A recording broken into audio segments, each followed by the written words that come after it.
Hi there, and welcome back to Stubbs Aquatics. This is a very special episode. I often get asked, because I keep both Shubunkins and Koi, which one is better? And this has been an age-old question for years.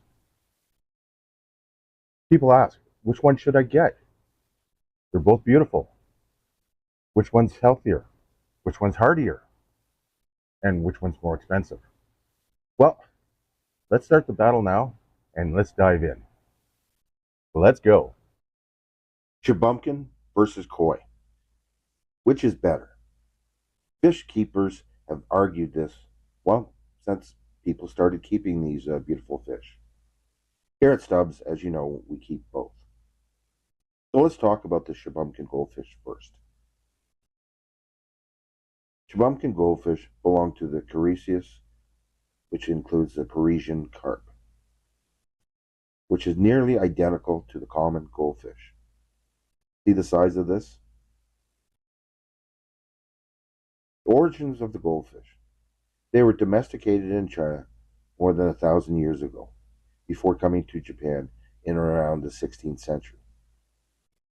There they traveled to Europe and beyond as living ornaments for aquariums and ponds. Shubunkin goldfish came from the comet and the Sarasa goldfish, then were bred for the colors and fins.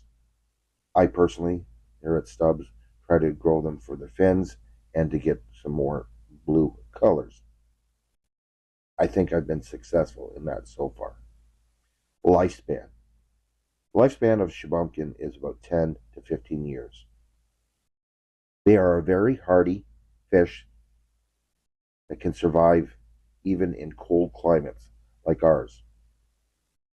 They go into a hibernation state.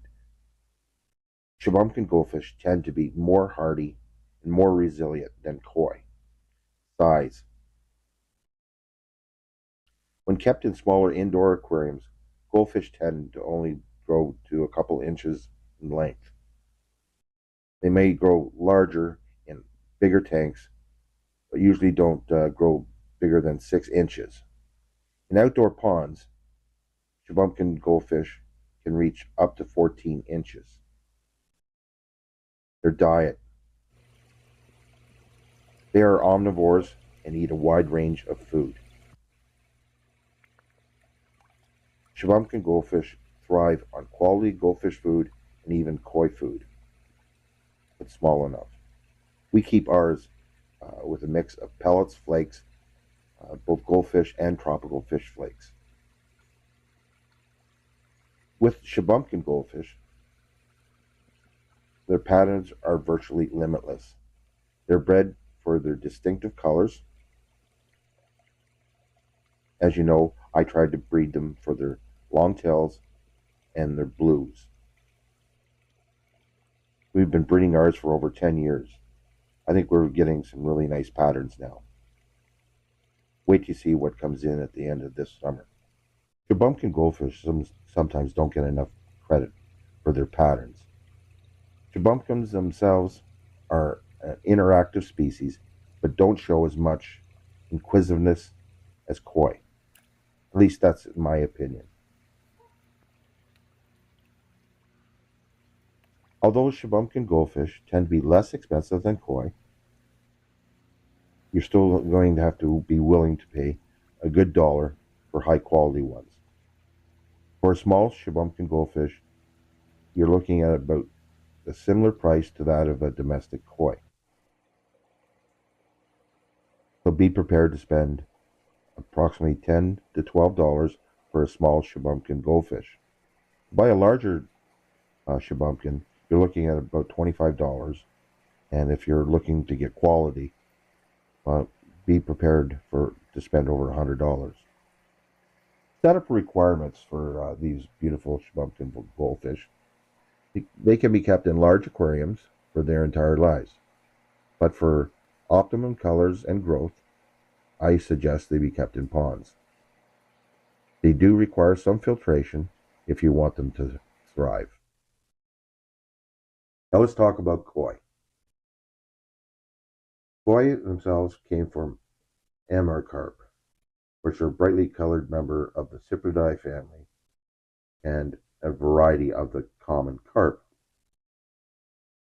The common carp is native to Asia, although it's been introduced widely throughout the world.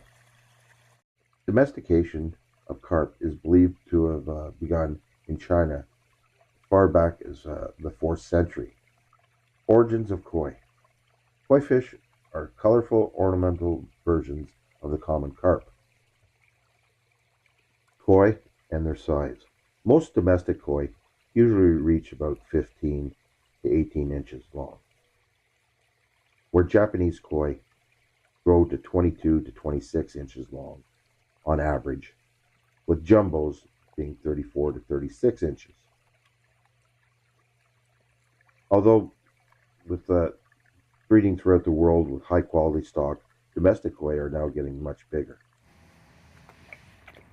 I personally find domestic koi are healthier and more suitable to the climate in your area, being that they're born and raised there.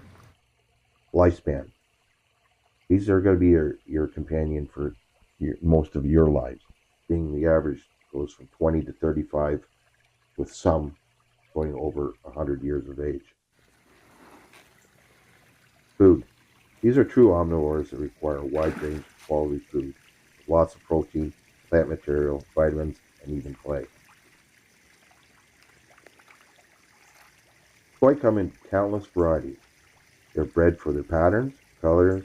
Each pattern and color is given a specific name, such as Showa, Utsuri, Senki, Waku, Goromo, Ochiba, and so on and so on. You could do an entire episode on just each variety of koi, unlike Shubunkins, where the blue ones tend to get a specific name. Koi are extremely inquisitive and will follow you around hoping to be fed. They interact quite freely with you and are easily trained to feed from your hand. As mentioned, they interact far more with you than what your Shubunkin goldfish will ever do. Cost. This can range from a small domestic koi in around $14 to thousands of dollars for a large Japanese koi. Requirements. Koi need room. They thrive in very large mud ponds, but can be kept in smaller ponds with lots of filtration. When I say smaller ponds, I would not suggest you keep koi in less than 1,000 gallons. And if you do have 1,000 gallon pond, I would suggest you keep no more than about 4, unless you have super filtration. Deep filtration is a real key to keeping koi. In fact, it's paramount, especially when you compare it to Shubunkin goldfish ponds. Filtration can be very costly. As far as keeping koi in a fish tank, I would not suggest it unless you're keeping very small koi in there as a quarantine period before they go into a pond. In a tank, they will need very good filtration and lots of water changes. Hardiness. Koi are listed as hardy and can survive winters even in Canada, but they need deep water to do that. That's why I made my ponds 6 feet deep. That way they get below the frost line where the water is warmer. They will find the warmest spot in the pond and will go dormant in that area for the entire winter. I know I would not worry as much about my Shubunkin goldfish over the winter as I do about my koi. They are not, and I repeat, not as hardy and resilient as Shubunkin goldfish. They tend to get cold water stress easier. Both Shubunkins and koi are susceptible to the same diseases. People will often tell you Shubunkin and koi should never be kept together, as they can interbreed. The interbreeding part is true, but don't worry, koi and goldfish hybrids are sterile, so that won't affect your lineage if that's what you're worried about. There is no exceptions to this rule. Both male and female are sterile. So which is better? Well, that all depends on you. If your pond is less than 600 gallons, I would say go with Shubunkin Goldfish. If you want a low maintenance, beautiful fish, then again, go with Shubunkin Goldfish. If you want to keep some beautiful fish in a fish tank, Shubunkin Goldfish are for you. If you want a fish that will interact with you and be your pet and friend for possibly your entire life, koi, well, they just might be for you. But they're going to need a lot of work and need your attention.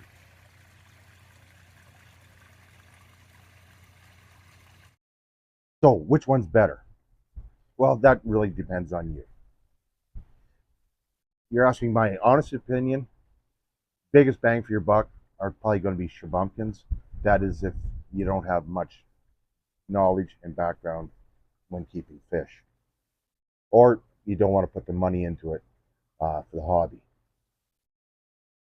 Do I like Shubunkins? Yeah, I love them. I really truly do. Do I like koi? Yep, I love them.